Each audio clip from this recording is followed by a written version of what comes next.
Guys, good morning. Welcome back sa aking YouTube channel. Kung mapapansin nyo guys, hindi na ako masyado nag-upload ng Honda.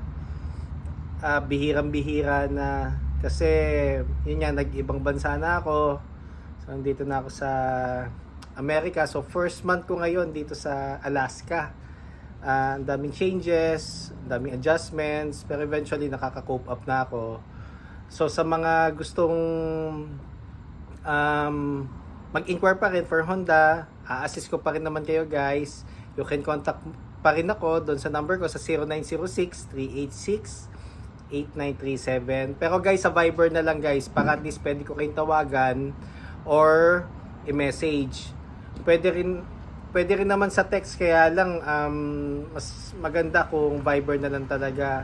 Sa mga may tumatawag din sa akin, hindi ko masagot kasi nga nababawasan yung load ko.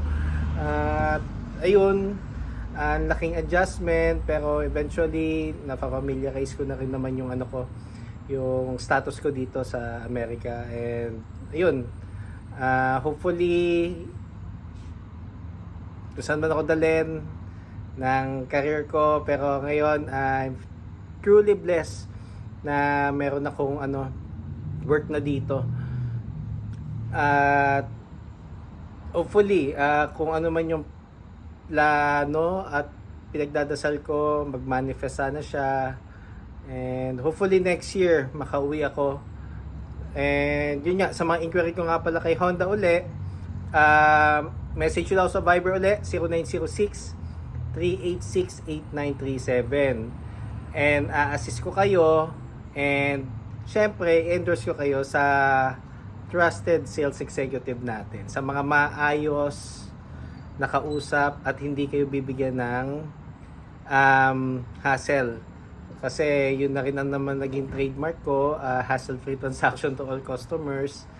And kung dalhin man ako ng sales dito sa Honda rin, sa Alaska, okay. Pero as of now, hindi ko muna iniisip yon at focus muna ako dito sa opportunity binigay sa akin, and hopefully mag-enhance and mag-materialize lahat ng pinaplano namin. Yun lang guys, and kindly subscribe na rin pala sa aking YouTube channel guys. Support lang. At ayun, kamusta kayo mga Honda lovers sa Pilipinas? Message nyo lang ako, comment lang kayo. Ayun, so miss ko na rin mag-release talaga. Pero eventually last month nakapag-release naman ako ng mga ilang clients natin, pero this month wala pa. So, yun lang. Thank you and God bless.